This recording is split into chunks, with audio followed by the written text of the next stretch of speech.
I'm Rik Emmett, and I'm in the bowels of MJS Pickups studio, and I'm going to try and rectify some issues that have existed about the pickups that are in the Godin A6, which I've gone through 3 of them. So here's the thing, folks. You know, they phone and they talk to Smitty, and you know, he's complaining bitterly that he has to explain too much. So he said, Rik, you have to come to a video and you have to explain.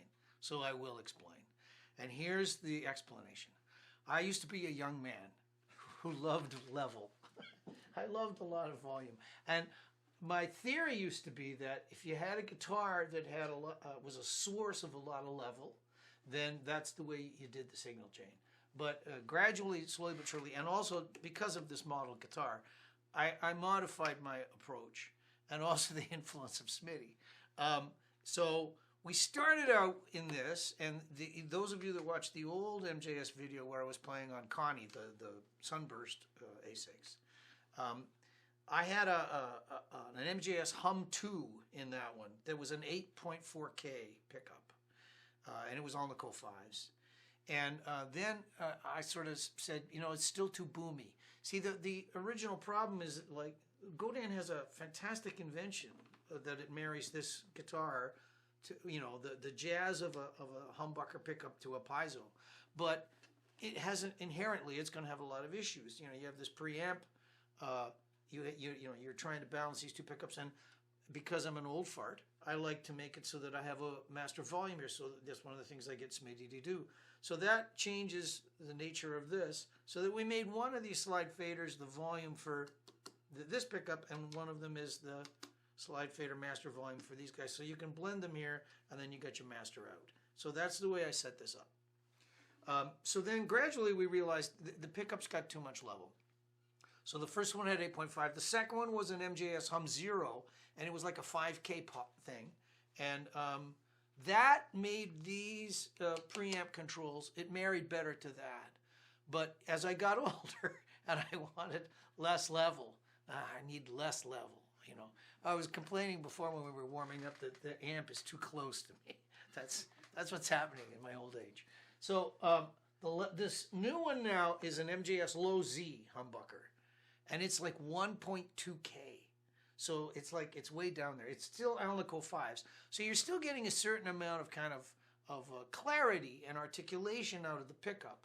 But when I do this one through my little pedal board and a PA or an amp, and by the way, this amp, it's absolutely flat. The EQ's flat, and where, you know, it's running really clean. So this is kind of like just a little mini PA. So yeah.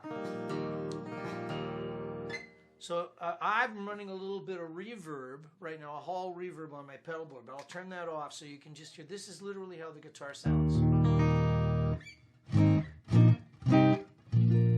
So you can hear it has that warmth of the humbucking pickup, but it's got the articulation of the piezo. And they're both at sort of, I'm favoring the jazz pickup just a little bit, but I'm going to take it out so you can hear. This is the piezo.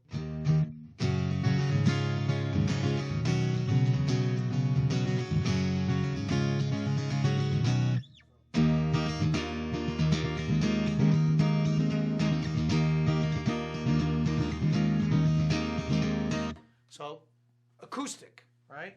But then I like to add this in. This is the humbucker. And now, because the stuff that I like to play now is probably more along the lines of this.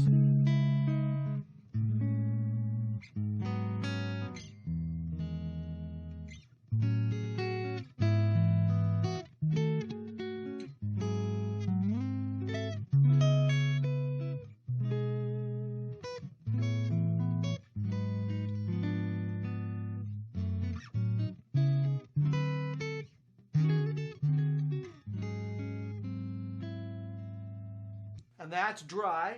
You put a little reverb on that.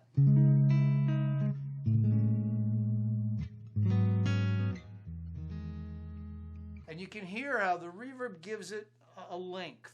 It gives it a size and a warmth that it wouldn't have if it was just dry. So like in the poetry book that I just did, there's little connecting guitar pieces. There's one that goes like...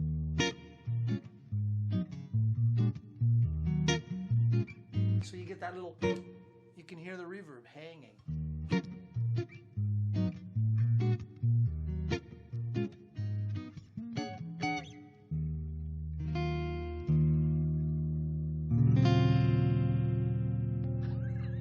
Get the neck to just move a little.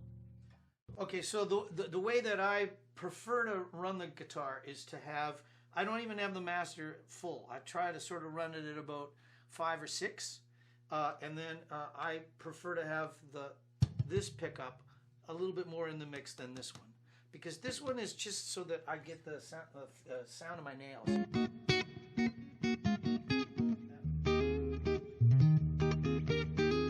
So you want a little bit of that crispiness from this, but in terms of the notes, I want this,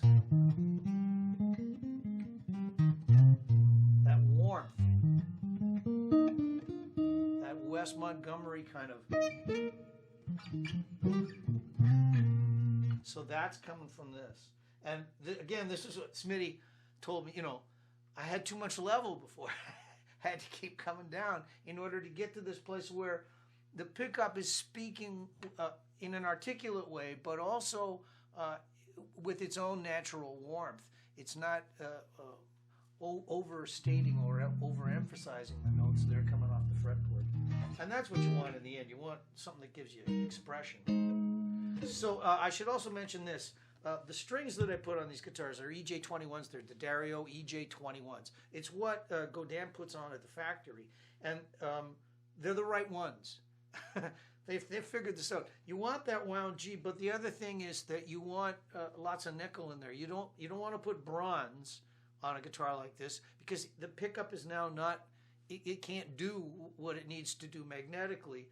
You need a lot of, you know, the silver metals in the string in order to be able to make this pickup do its thing. So there you go. No bronze. No bronze. Okay, so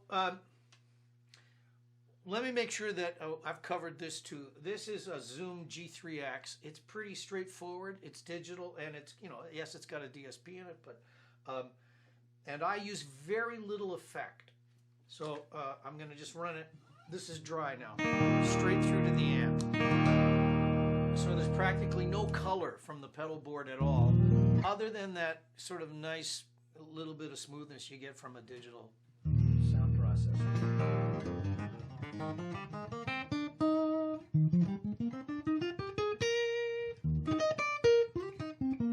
So that's flat, nothing, and I usually put a little bit of hall reverb on it to give me length.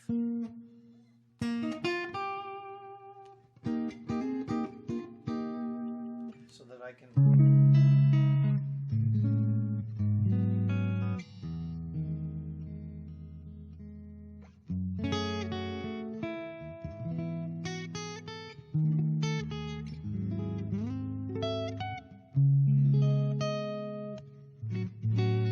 Now, I might add a little chorus from time to time. So this is a little detuned chorus.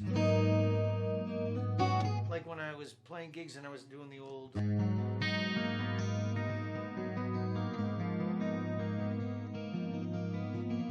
By the way, I did a gig once with Mike DeQuino. He plays with Jim Peterik's band. He's a Nashville studio cat. He's really good.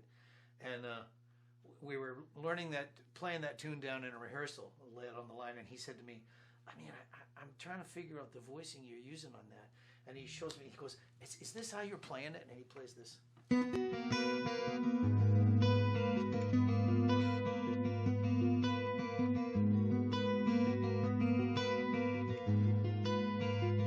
I go, yeah, that's it. I said, but that's not what I did. And he said, well, what did you do? I said, well, I had a 12-string electric, and I played it. But you're getting the octaves. He's hearing it as the octave string of that, and he'd figured this part out, which, you know, that's a bit of a bitch to do. Like, you got to leave that open B string. But so then, what happened was Mike DeQuino taught me how to play my own song. So when I started playing it again after that, I was using his voicings and because I was just using these ones. By the way, that's the best chord on the guitar ever in the history of all chords. An A minor 9. that just sits there. And then, oh, there's a D. Oh, D13. Oh, boy. And all you're doing is changing one finger. Those are the best chords ever. I think my favorite chords are these ones, too. That's an E minor 9 with an 11 on top. It's like you've got a D major triad sitting on top of an E minor 7 triad. So you got two chords at once. It's really good. I like it because it's duplicitous. Okay, so the whole thing about the evolution from a hotter pickup to a lower level one in this guitar in particular, but in truth in all my guitars. I've done it with my jazz guitars and my tellies with the single coils. Like, I'm getting to the point where I've realized that you need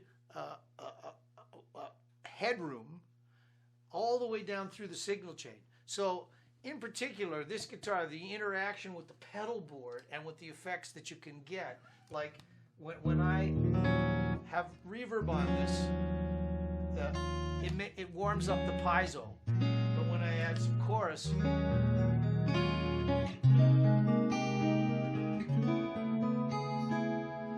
the fact that the humbucker has a little bit less heat makes it so that you're getting a really nice marriage in the preamp of the guitar out through the effects of the pedal board. It interacts better with the pedal board. So that's one of the big things. So I'm going to play something for you now and draw this to a conclusion. This was a little blues thing that I had on the poetry book, and so the poetry book is called Reinvention. There's my commercial, and this piece was called Reinvention because I had nothing better to call it. So.